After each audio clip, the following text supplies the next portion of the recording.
How's it going, guys? It's Mr. Lone Wolf, and today, yeah, they've added Phase 3 at last, so we've got another region, Wisconsin. There's another 2 maps so far. I'm not sure if there's any more to come after that, maybe not. The other recent Phase regions have had only 2. Yeah, there was a little bit of an issue with bugs on the way, but I got all that sorted. I did a little video about that. So yeah, scroll along the regions. We've got this, Wisconsin. This is the first one, Black Badger Lake. And then there's another one called, is it Greenwood Hills or something? Well, I've got about 10 seconds of that later on. So yeah, relatively square map. It doesn't look that big, that's what she said, but it sort of is bigger than you think, because when I use the radar trailer in a minute, it doesn't uncover as much as I thought it would. Not that that's a problem. The 3 watchtowers there is to get kind of uncover the whole map anyway. So yeah, there's a loading screen. Chucking it down with rain, got a little load star, which I'll start possibly getting mods and stuff on here, but I've just been sticking to the normal stuff now as mods have been messing around a bit. That's just a general bit of information. There's generator trailers that you've got to take to specific locations to kind of power up the area. I think there is a bit of cargo crafting situation going on. It's sort of saying, I believe there's been some kind of hurricane, and it's just a general kind of abandoned logging area that you're going to have to roam around, sort out, deliver things, get stuff sorted, the usual. Yeah, not in a bad way.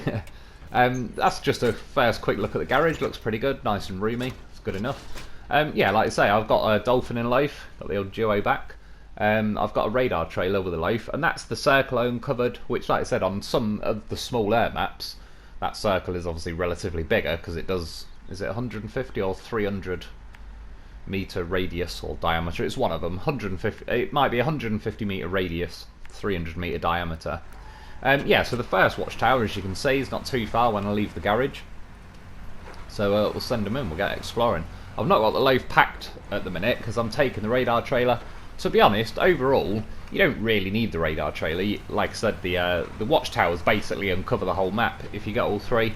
I just kind of did it, I don't know, as a potential bit of a forward thinking, a bit of planning ahead, and just, yeah, I quite like the radar trailer.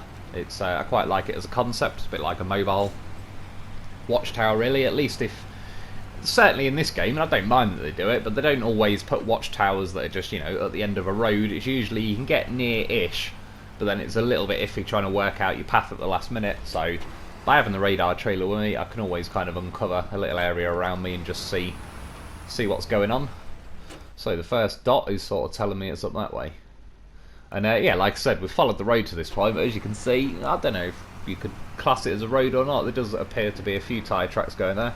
It's more like an old riverbed, or where there's been some flooding that's kind of left a little scar in the mountain. But yeah, we'll send them up. Send Dolphin and Loaf in. Let's get the job done. And overall, first impressions of the map, I do like it, to be honest. I think the views and everything, just the scenery in general, they've done that very well.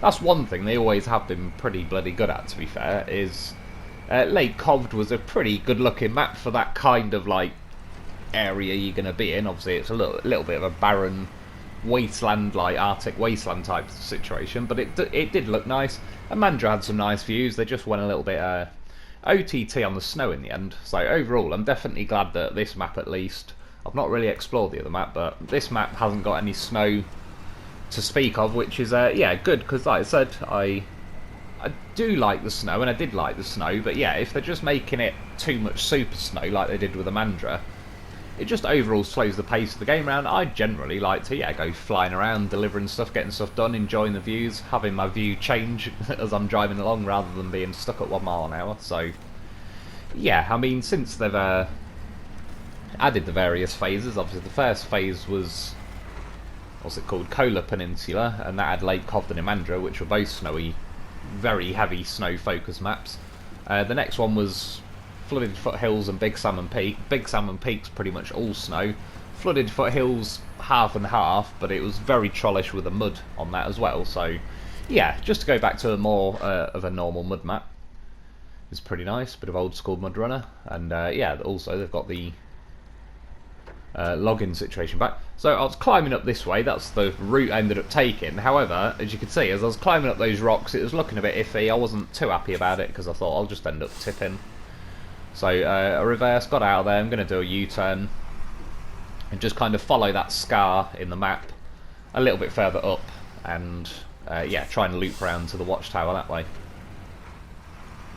And as I said, if I was going to do this again, possibly as a slightly different way of doing it, yeah, I'd leave the what's it called, the radar trailer behind, and just pack the loaf into the sideboard, so I know it's a lot more planted. But again, definitely worth bringing the loaf on. One of the major things with the Dolphin is obviously it's only got a 200 litre fuel tank, and it is a bit of a thirsty beast in its own right, so that doesn't last all that long. There is a fuel station coming up after this, so that's pretty handy to get you that far. But yeah, with the loaf, I mean, another reason why it'd be better to pack the loaf is that it'd just leave the engine turned off and all the rest of it, and it'll just conserve your fuel. I don't specifically know if the loaf engine is running right now, but either way, he's definitely swinging around loose in that sideboard, so there is a chance he could jump out there, but we are dealing with a goddamn professional, so he knows what needs to be done. And yeah, climbing up here, I mean, it's digging in fair. The rocks are always a little bit of a troll in this situation. They kind of, once they bump your axles off the floor, you obviously haven't really got anything to grip onto, so it's making me go a little bit slow. It might have been a bit iffy trying to get it into high gear, but I'm not too bothered. If I went into high gear, then it'd probably end up, like, yeah, bouncing around on the rocks quite a lot, so it's probably best to just take things a bit slow. And so far I've had a little look around at the trailers and stuff as well. There's a normal trailer that's kind of like a cart. It's just its own trailer that you hitch onto the back of your truck. Or there's kind of like the log cart, a bit like from MudRunner, and you kind of have one half of that stuck to the back of your truck, and then you have a trailer. And yes, as of I haven't seen any trailers that are like extendable or foldable or anything like that, but there might be. I've still got another map to explore, so there might be more stuff on there. I found one truck on here, and then there was another truck. So got the first watchtower done. Getting ahead of myself a bit there. That was like the you can see how large the area is that the watchtower uncovers. So I've kind of drew a line going down the map. Again, I've edited certain bits out, just trying to make it like a bit of a better flowing video, because obviously while I'm exploring myself for the first time, I'm kind of sitting on the map a bit longer. It doesn't really. There's no point in sort of explaining the context of what I'm up to. I may as well just cut it out, get the video a little bit shorter. But that's essentially what I've done, is drove to the first watchtower, the nearest one, and then kind of drawn a line straight to the next watchtower, really, following the roads as best as I could until it sort of goes into darkness again. And we'll try and wing it. Still a little bit of a troll with the damage. Not the end of the world again. Got a horse of a vehicle with me, he's got a roof rack. Roof rack and spare fuel. And the other nice thing is as well, obviously with a prototype trailer, the radar trailer, that has 120 fuel in its own right, and it uses 20 fuel each time you use the radar. But that was another potential source of fuel. Obviously I wouldn't do it just for that, I'd take a scout fuel trailer if that was the case. Which is true, I haven't set up a Swiss Army Dolphin for a little while. Well, again, I mean, this is back now to my first playthrough. This is OG Loaf. It's a good long time no see. An OG Dolphin, but I've mainly been playing on my second playthrough, just mostly for the mod situation. Like, a few people have been mentioning bugs, but again, we're going more back to like the last update. It certainly feels like they've smoothed it out overall. I haven't really had many issues, touch wood, with mods recently. Obviously got a little bit nervous again when this update came and it started saying they apparently have put some kind of limit on the amount of mods you can download and everything. But the video I made earlier about like a bug, I'm assuming it is a bug, because I've actually got pretty much 2,000 megabytes or whatever it is free still with mods. I've been a bit conservative with like saving a nice little chunk of memory and everything, and if there's mods, even though I will keep them in the long run, I've unsubscribed to a few mods that I will get back eventually. But yeah, just while I'm jumping and through and trying all the newer different mods and doing videos on them, I've tried to make sure I've kept plenty of space free, because again, people have been giving me a bit of a heads up, which I appreciate, about like various memory issues. As soon as I updated this though, it started telling me about that. I mean, it wouldn't let me turn on or off any mods, and then it also wouldn't let me load my my games up. So for a while I was kind of like, I'm a bit stuck. People have said a potential way to fix the memory issue is uninstalling the game and reinstalling it, And theoretically, and I kind of know it to be true, that it won't delete your save data. So even though you are deleting the entire game, as long as you don't delete the save data again on your PS4, I can definitely say it for that. It's fine, but it's still, I don't know, it makes me uncomfortable doing that. It does make me a bit nervous. So I'd rather not. But yeah, then I remembered like I could try that menu where you can like vote up, vote down, select the proving ground maps, etc. And yeah, what did I did disable all, and just kind of click that, and then when I went back into the mods it was letting me turn them on and off. So that just seemed to be like some little bug where it was kicking in the memory issue, but kind of, yeah, after I pressed disable all, it just got rid of it, and that's it. I've not had any issues again. I've been able to turn mods on and off. I've still got around 2,000 megabytes free or whatever, and it's not saying any mods are missing from any maps or anything, because I see a few people commenting. Obviously some people have it did that thing, I believe, and they sort of lost all their mods that were already on their map. If you turn the mods back on and load the map up, it should add them back to your garage. What it may do, which you want to check, is scroll to the bottom of your vehicle list, because sometimes it adds them right to the bottom. I had that with the BTR Gaz. It did a glitch, said the mod was missing or whatever. I'd already sold it, so I didn't know what it was on about, but it kind of re-added it at the bottom. Yeah, you just seen as well, back to this, grab some fuel, heading a little bit further down the map. This bridge is out, so I kind of cut across through the water. Fortunately, there is some pretty big rocks in the water, but yeah, the dolphin managed it. And as I'm going around, you'll see, like, I pressed the wrong button there. I was supposed to just accept the mission, but I pressed square or something and it showed me the map.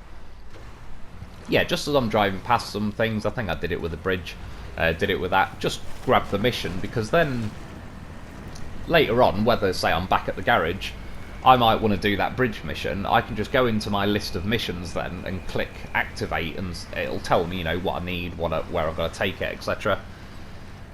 It's just, yeah, otherwise you're basically going to end up going back out to accept them all anyway before you start them. And it's just that way you can actually see what you need to do and everything. Gives you a bit more information, and yeah, a bit more kind of easier just to turn missions on and off and all that. Just fixing the yeah, the blown tyre. Like I said, for the most part the Dolphin was holding up pretty well. I was trying not to go too fast or anything, but again, the Dolphin's a bit of a thirsty beast, but it's pretty fast for what it is, and it's pretty good along most terrains, so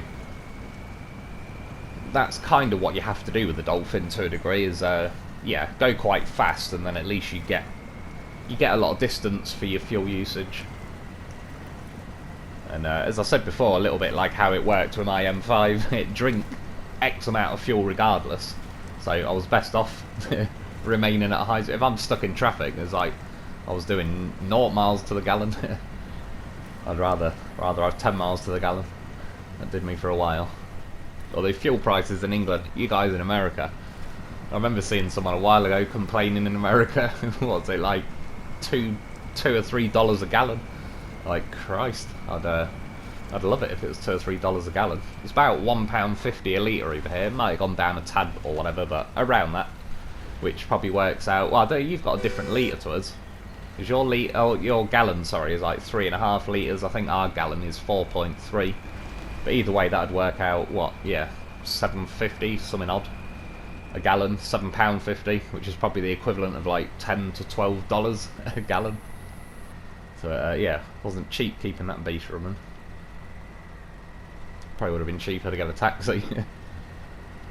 I quite like as well that they've, I mean, cutting through this bit of mud now, it's nice that it's like, it's a bit deeper than the shallow mud sections, but it's not as trollish as the traditional deep mud sections. Like, take Northport, for example, with the Devil's Mud section, where you got to cut down to one of those factories and grab like a special objective trailer. Yeah, a lot of the shallow mud patches are just shallow mud, and it is what it is. A Dolphin's good enough, it'll motor through there. And then you get the extreme end of the scale where they then do like, yeah, the Devil's Mud section, which then basically everything gets stuck in. It's nice that instead of going from one extreme to the other, they've kind of, because overall that's what I think I'd quite like, even with the super snow and stuff. Overall, I'd like the vehicles to be able to go through the shallower stuff easier, but I'm more than happy for them also to dial up more variety with the depth of terrain and all the rest of it. Like, yeah, it's, you kind of get it one way or the other with some of the traditional maps, but it appears that they've yeah, got a lot more kind of medium mud sections that, again, the Dolphin was kind of a little bit slow through, but as far as the trucks go, it was doing well through there. So yeah, it's not a complete killer, you know, 1 mile an hour and it's just, that's it. It was kind of 5 mile an hour, which was nice. I'll take it.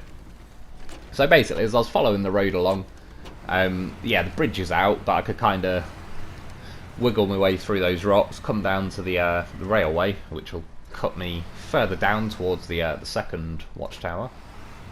I quite like as well that the railway, I mean, there's a little bit of a hump in the middle, but it's not as insane. What map is it? Big Salmon Peak.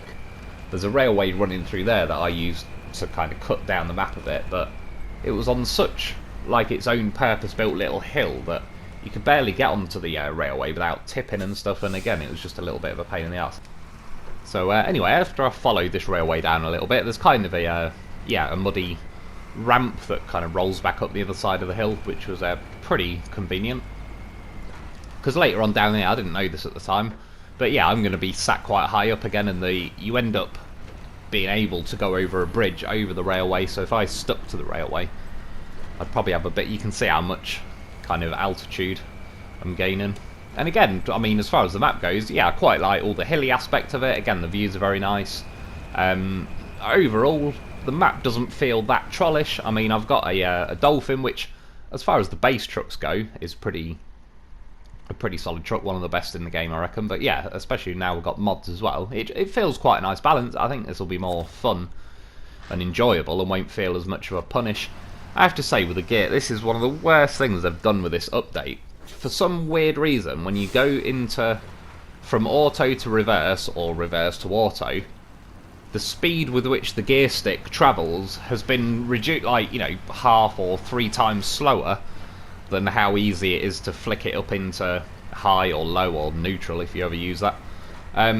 Yeah, I don't know why on earth they've done it. I can't believe somebody actually suggested that as a thing. Like, somebody must have sat in a room with other people and said, I know, why don't we randomly make the gear be engaged way slower? And then other people didn't say, what the hell are you on about, you maniac? They actually went, yeah, good idea, let's add that to the game for no apparent reason. It just feels horrible. Like, it only took a few minutes or whatever to get used to. Like, it just, yeah, it doesn't feel right, and it's like, why on earth would they add that to a game? It's a game, it's supposed to be like, just let me crack on with it. That just feels like one of those things where, I don't know, it's something with the devs, people high up making decisions on this game. It's like they kind of lose sight sometimes of the fact that it's a game and they have to make certain things a bit more of a punish, and I thought it just seems like a very odd decision to make, really. So definitely don't like the gearbox. I hope they'll just be changing that back to how it was, because yeah, it just doesn't fit, it doesn't feel right. That's what she said. It's a mess, it's not good.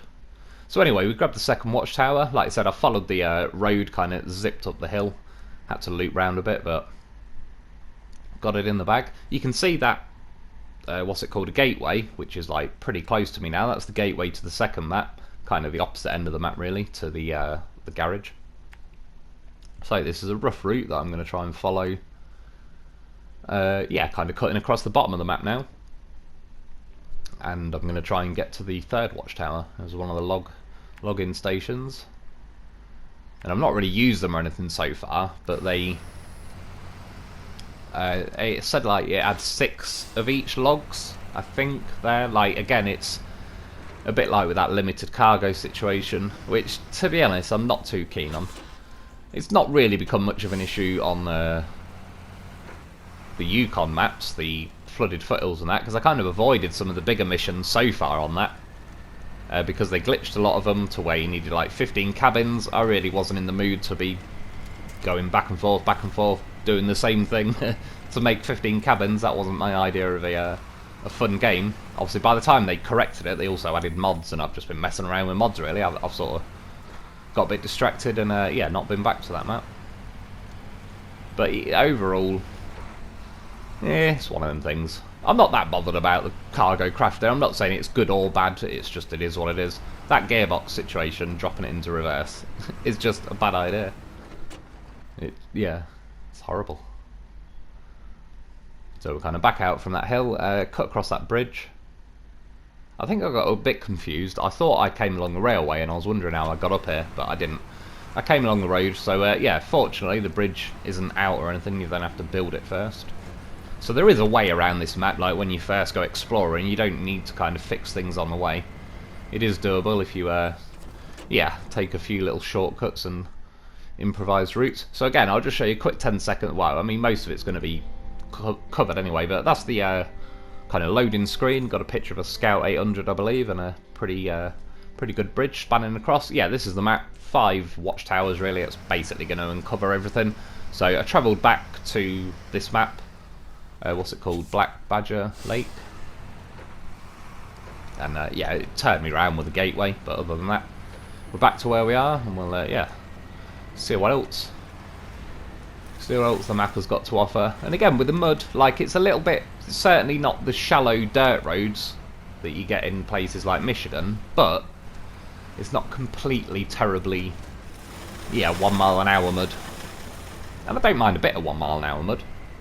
I just don't want 80% of the map being 1 mile an hour mud. Again, with the views, overall, yeah, it's a very nice map. It's sort of, I suppose to a degree, kind of on the side of a mountain, sort of. And yeah, there appears to be some water cutting through, so you kind of got a bit of a valley situation going on.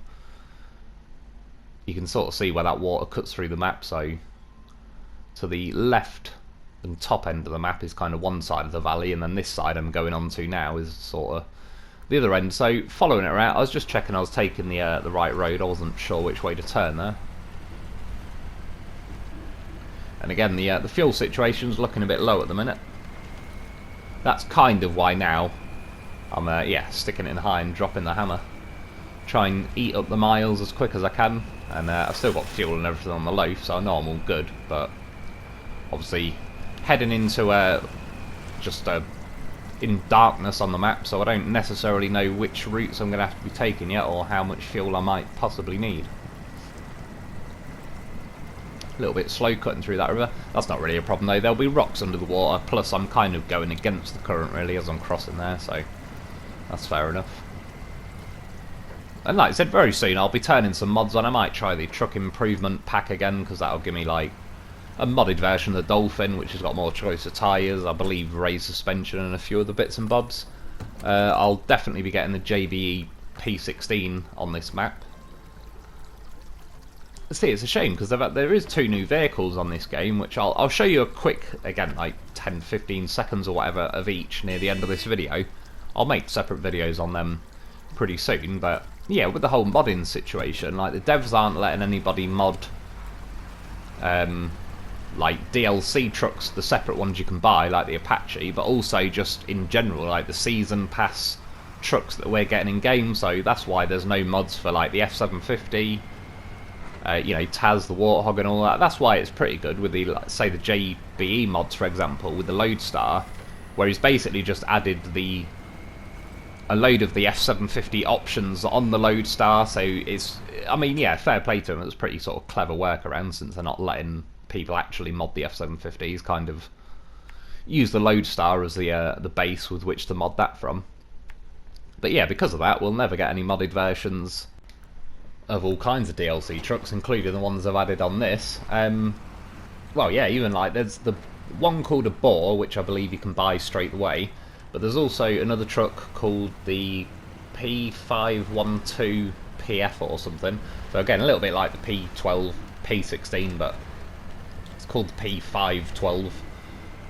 Yeah, it's a little bit smaller than the P12 and the P16 and that, but it's still, it looks a pretty cool truck. But yeah, we won't see any modded versions of them anytime soon. I'm surprised really they can't sort something out, because I get in theory what they're trying to say. It's, say for example, if they offer a mod of the Apache, for people who haven't bought the Apache, they could download that mod, but surely it can't be that hard for them to have like a separate mod section for season pass owners, etc.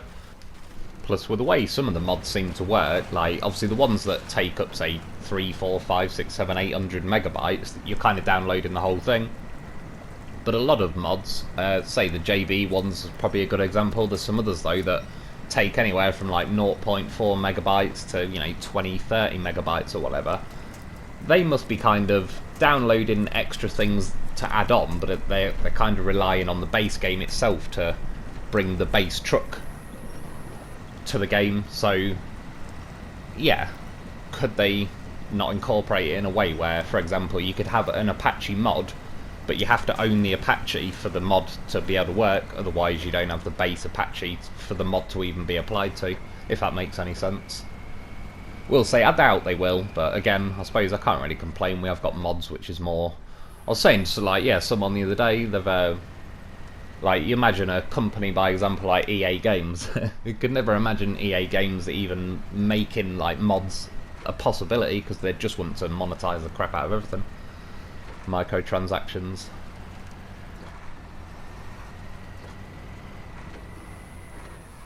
Anyway, yeah, climbing up that hill, bit of a slow one, but not too bad.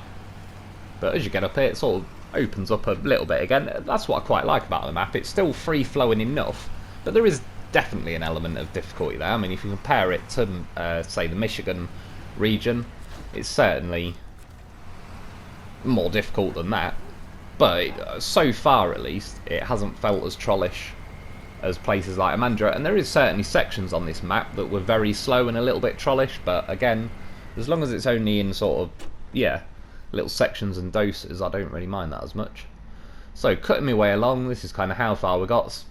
Got to like a big factory, so I just parked up. I basically used the radar trailer again, which you can see it doesn't really uncover a whole lot, but it still lets me see a little bit further ahead, see what's going on, see if there's any better routes. And the line I've drawn there, it's probably best off following that in the long run. You'll see, I basically, as I drive further down here, I kind of had a little rethink, doubled back on myself, and used like another little scar, kind of a gouge out of the map.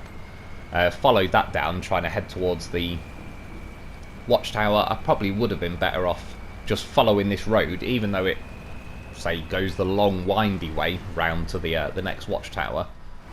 It would have been, yeah, just a little bit smoother, a little bit easier. But the way I ended up taking wasn't too bad. I had to make a little quick detour and squeeze my way through some trees, but it wasn't really an issue. I didn't get caught on any. There was a big enough gap. That's definitely what she said. And all things considered, considering the loaf isn't even packed into the vehicle. I mean, again, that's why you get yourself a goddamn professional. I could have put his seatbelt on, I have to say. I do often remark on the benefits of a loaf seatbelt, but he's hanging on, he's doing pretty well. And I assume it's not letting me pack the truck because I've got a trailer on.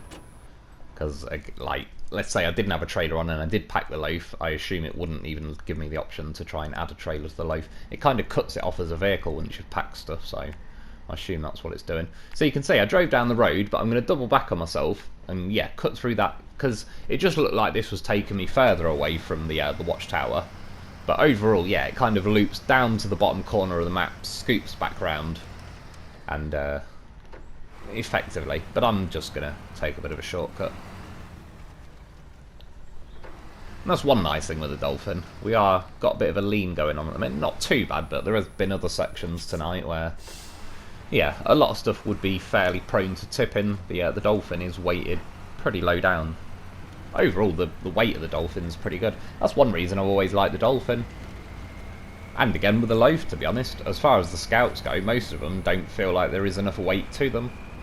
Yeah, the loaf is probably one of the rare exceptions. To be fair, the Tatrin is... it's an exception in most circumstances, to be honest. That thing's just...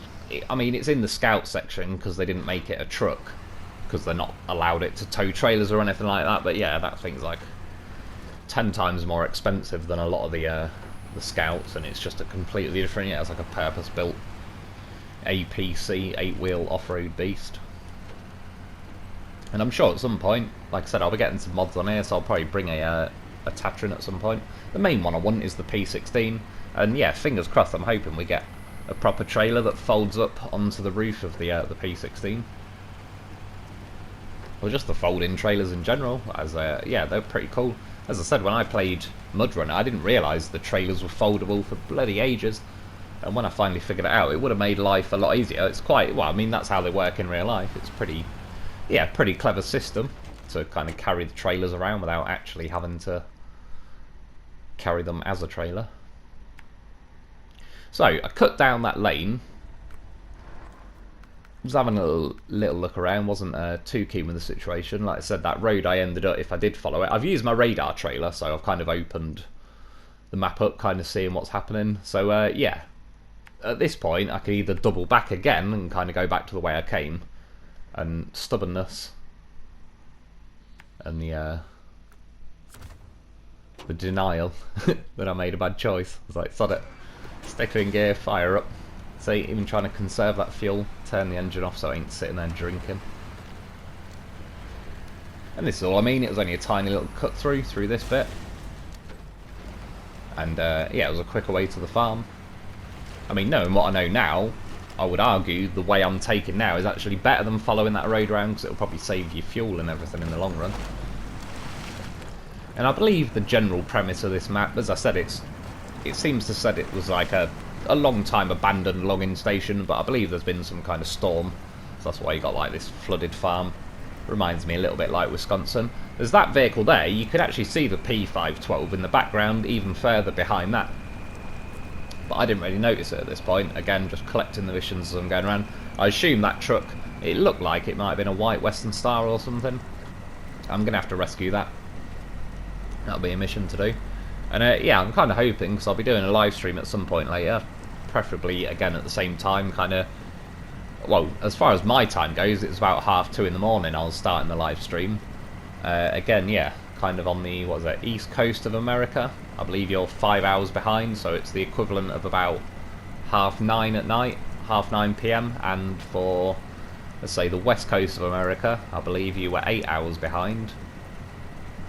So you're talking more like, yeah, 6:30 PM. And I'm not too sure how far behind. Oh, someone did say with Australia, I think it might be 11 hours ahead, sorry. So for you guys, it'd be like 1:30 in the afternoon. Again, I'm going to look into it at some point, trying to do a live stream at a kind of time where it makes more sense for Europe, not at, like in the middle of the night, but it's just with my sleeping patterns and everything that actually works out pretty well for me. On American/Australian time. So anyway, we cut across the farm, get up to this last watchtower, which I can't really see what's going on too much, and like I said, fuel is getting to the point where, yeah, kind of, I'm going to have to make a decision pretty quick, wrong or right. I kind of need to get a floor in it and trying to get closer to that watchtower. And then I noticed when I got here, I was like, that hill, do I want to go up there?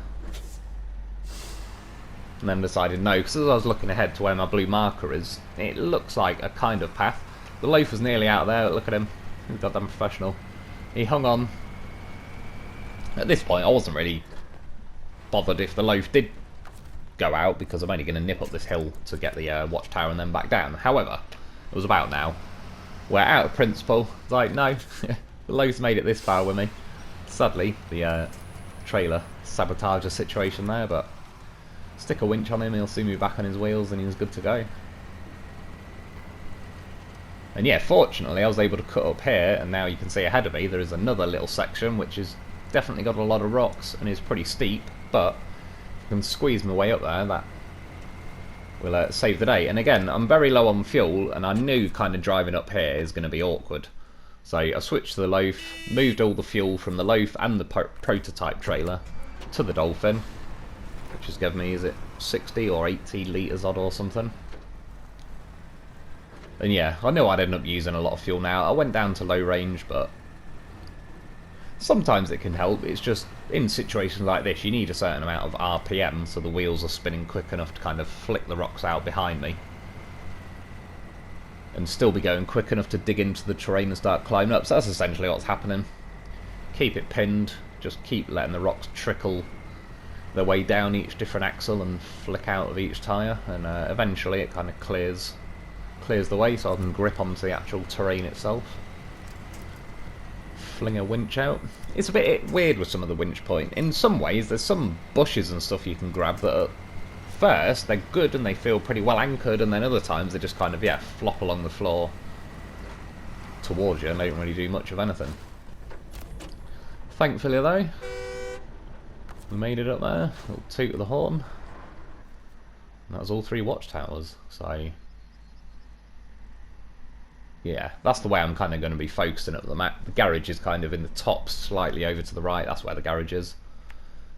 And overall, I just kind of drove from the garage along to that watchtower, roughly down here to that watchtower, cut across the bottom to that watchtower, and yeah, that's the whole thing uncovered. And there I am now, on top of that hill. And there is a fuel station just up here, which I'm going to try and make it to in a minute, because I've got about 60 litres I believe by now, or I will soon, of the Dolphin left, and I was curious to see if Dolphin and Loaf can yeah, make their way to that fuel station. So as I look along the top of the map, you got like yeah, the garage and everything, road running along, kind of lake in the top corner. It's cutting across here, a railway yard kind of thing with a railway running south out of that. That's where I am, on the watchtower and everything. So you kind of got a flooded farm section all along here, and then kind of down at the bottom you got that quarry. Yeah, moving along the bottom of the map, got a bit of flowing river sections, and then yeah, down in the bottom left is the gateway to the next map. Again, kind of the opposite end from the garage. And just zooming in on the farm, that's the P512 PF, whatever it's called. That's the truck I kind of drove past that you've seen. And then yeah, I've just reversed back down the hill to get back to the Loaf. Stuck a winch on the Loaf, hoovered him in, so he ain't really, kind of can't move now. He's sort of pinned to the back of the Dolphin. More because I knew it'd throw that trailer out of the way. I could have just cut the trailer loose now. Right, because of this gear, look at it. I was trying to put it into auto again, but because it's doing that slow gear thing, it then stayed in reverse or something, and then jumped over to the low range somehow. Just again, not yeah, not liking that gear. Yeah, I could cut the trailer loose, but I suppose it's early days to start throwing trailers around the map yet. Give me an hour or two though, I'll soon get used to it. But yeah, now I'm trying to drop the hammer, making my way to the fuel station. So the farm is just behind me, that's kind of, I've doubled back on myself. And now, I mean, this is kind of a road. I'm sort of going slightly off-roading just because I can see from all the patches of water. I don't want to hit deep mud sections because, yeah, I am pretty low on fuel. The Loaf is out of fuel. The prototype trailer's out of fuel. So, got to make do with what I got. And yeah, since this thing's a bit of a thirsty beast, whether it's doing, say, 40 mile an hour or 4 miles an hour, I need to try and find the shallow sections. That's a fuel station, it says, but it's not. Or fuel storage, sorry. So, you probably have to pick, yeah, like, cargo fuel from there, but and again, but oh no, I really don't need that thick mud. But quick look on the map, and yeah, there's the fuel station, kind of in the top left of the screen at the minute. Draw a quick line there, that's the one. Can we make it? Well, we got 40 litres left, I believe. Again, it shrinks the screen. The one time I need to see to read things off and I can't bloody see it.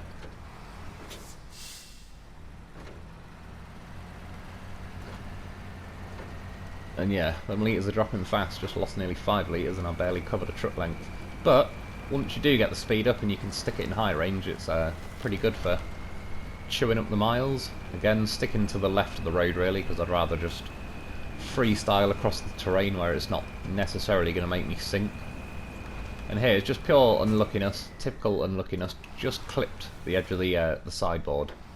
So, oh no, that could have been the difference, because obviously even though I've got 20 something litres left, when it starts getting down to about 18, 15, whatever, I'm sure around then it already starts spluttering and then it just nails your fuel without covering barely any distance.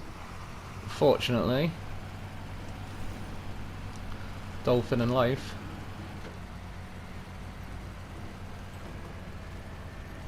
get the job done. We made it.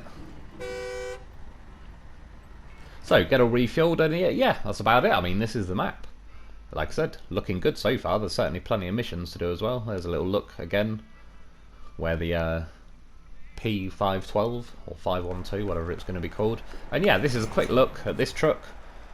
So again, this is the P512PF or something. That's the login setup. So you got to equip like that first thing that's on the back of my truck in the add-on section, as well as the crane, and then you get like the back half of the setup from the trailer store.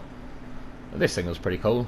See, if I was allowed to go with this thing in real life, somebody or something would be in great danger before long. Probably me, most likely. Yeah, so it's kind of a little pincy grabber thing, which is pretty cool to see back. It's a little bit slow or whatever, but not too bad, it's fine. Like I said, this is the only length so far I can see for the trailers. I have seen in the logins, whatever it's called, login station, that there's medium logs and long logs. I didn't see any small, so I'm not sure if there is other options of like trailer lengths, or if that trailer setup would have held medium and long logs. The horn, yeah, I mean, it's not horrible, but it's a little bit squeaky. It's not as good as like the P16. That horn still does reign supreme. And this one is the Bohr, was it 45318? Oh god, it's got a phone number. I'll have to invent a name for that. Again, the horn, just yeah, not good. Not good enough. Not for the size of the thing. But overall, it's pretty good. Certainly does look like a bit of a Bohr. Got a bit of a fat schnoz on it, but yeah, I've had a little go. It seems right so far. It's got the KZ GT engine, which is pretty nice. It's out of the Colob. Plenty of power to it. So yeah, I mean, overall, that's about it for today. It's first impressions. Pretty good so far. I'll be back ASAP with various videos on the trucks and the different maps. So yeah, that's about it for today. I hope you enjoyed. Thanks for watching. Thanks to my Patreon members, and I'll be back soon.